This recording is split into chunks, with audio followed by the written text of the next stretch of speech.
sorry, and you need a job to provide for your family. So I think in that way, this book is really good for um, connecting to sliding glass doors. And for a window, I think that it kind of it again it puts it in it puts it into perspective for kids, and they're able to kind of like maybe not imagine and like sort of relate, but they're able to learn. And that's pretty important when it comes to windows, because even though you may not have experienced, um, maybe what kids like her are going through, or like have moved so far, or have had to adapt or help family like this, they're able to learn and understand, like, not everyone has it easy.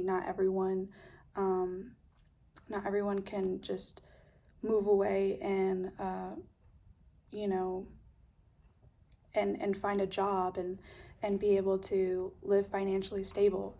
And so I think that that's how this book really helps, with with the connection of windows. As far as censorship, um, I think this book kind of I think it can challenge, it can challenge the idea of misrepresentation of like the Hispanic culture. I think that it's um, a little cliche, and I think that that's how some parents could have an issue with it, or some students. Um, and I also think that uh, there are parents who might not want their kids to learn these Spanish words. Um, they might find it confusing or an interference with their own vocabulary, because this is a picture book. Like, younger kids are going to be reading it, and maybe they have a problem with it. So as far as censorship, I do think that this book challenges those ideas.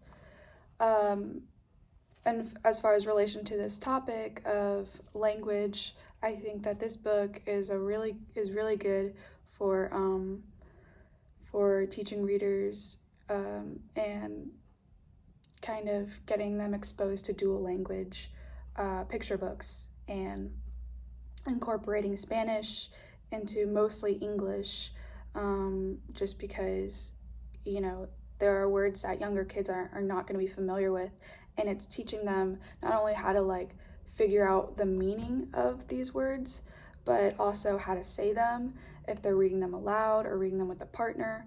Um, so this is a really good book, and it's a really good book for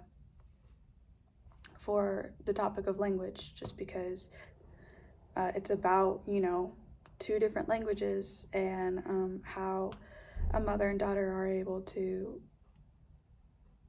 how they're able to help one another, with these language barriers in the United States. So, okay, I apologize. I was recording and then it stopped, so I have to re-record. But anyways, that was the summary of this book, and now just hitting on the censorship and book categorization in terms of Sims Bishop, her metaphor of mirrors, windows, and sliding glass doors. Um, I think that this book is a great example of, I would say mainly, well, I guess it just depends on who's reading it, because I feel like a lot of people can reflect and relate to this book, and that's representing like a mirror, like you feel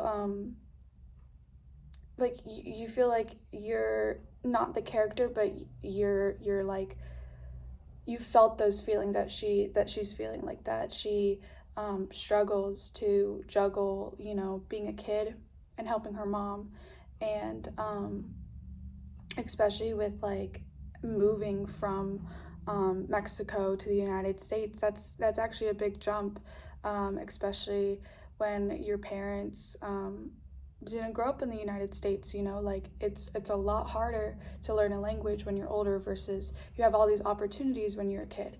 So it really does show how kids can mirror and reflect on their own memories and their own experiences. As far as sliding glass doors, I think this book really puts into perspective what it's like, and readers can kind of imagine themselves, okay, well, what if I was foreign? What if I moved from the United States and I moved somewhere, like I moved to Japan or something? You literally have to start over.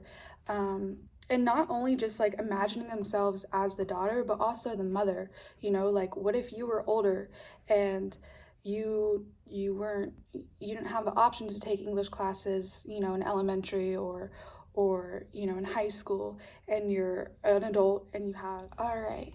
I will be going over the summary of the chosen book for our topic. I Speak English for My Mom by Mariel Stanek. So it's about a young girl and her mother who have moved from Mexico. And the daughter is able to speak Spanish and English as she's learning English and being raised in the United States, whereas her mother struggles to communicate with others in her job, at the doctor's office, at the grocery store, all over town, just because she does not know English. So the book adds in elements of the Spanish culture and the Spanish language, which I think is very important for kids. Just being exposed to the different language and being able to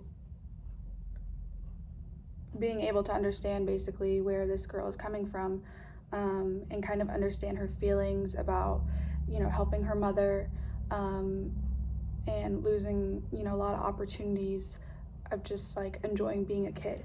And she talks about that throughout the book. She is playing outside with her neighbors, and her mom comes home with a toothache and needs to go to the dentist and is unable to speak to the doctor or to the dentist, and needs her daughter, but her daughter kind of wants to stay home, and she wants to help her mom, but I think she also feels like she's missing out on like just being a kid and enjoying her youth.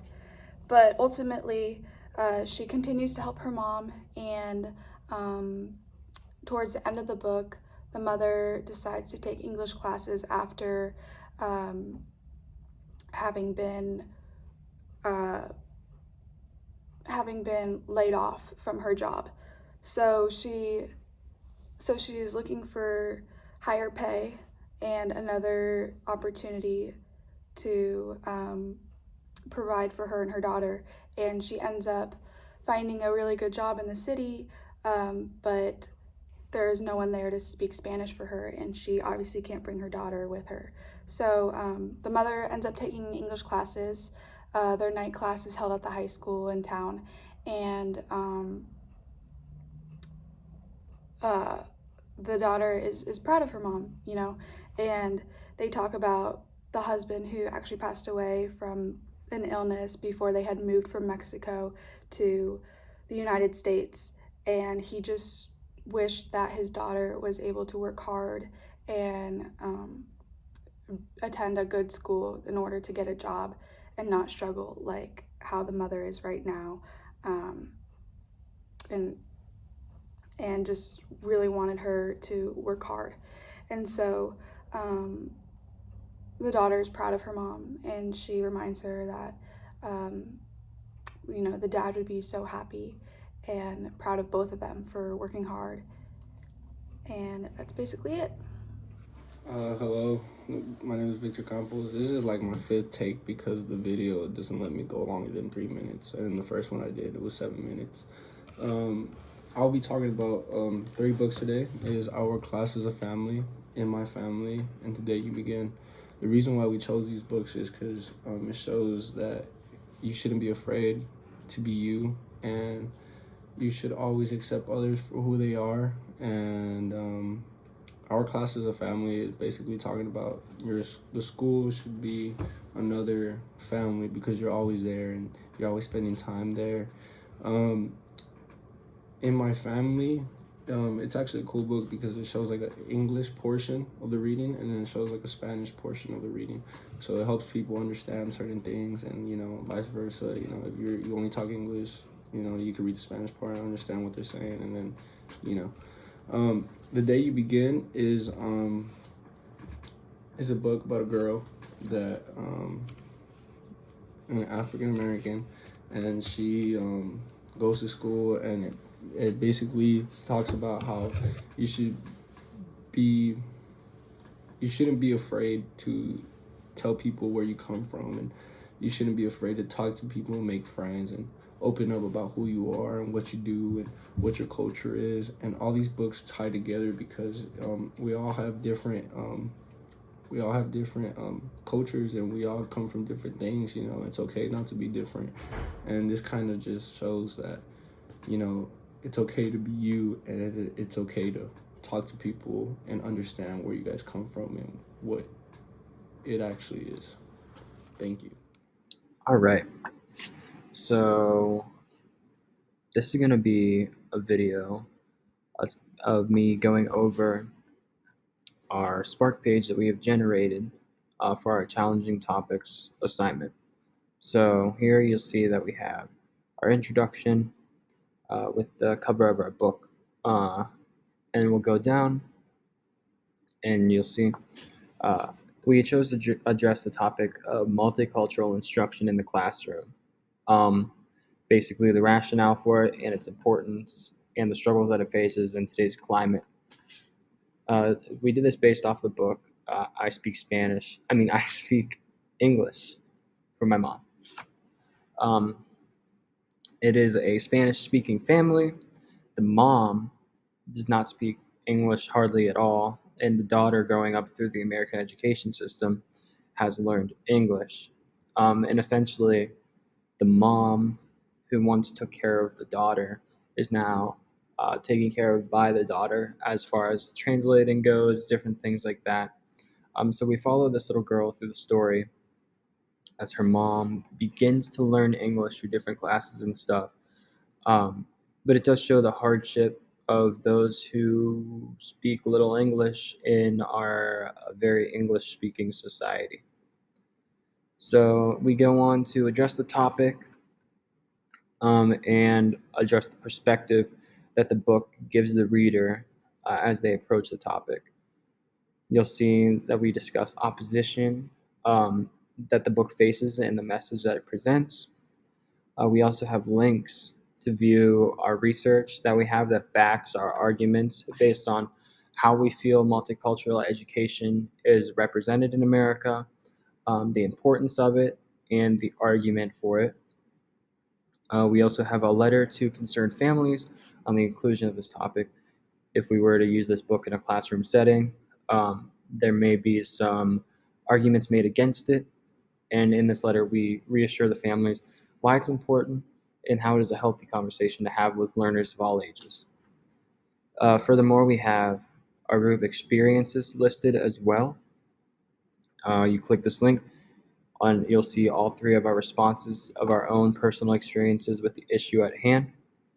We will also have a link posted with our Common Core alignments that show just how this book lines up with the standards, the Common Core standards, followed by more book suggestions to accompany the text. Now, those will be done in video form as well, but we will also have these posted here accordingly with pictures of all of the covers so that you know just what books to look for.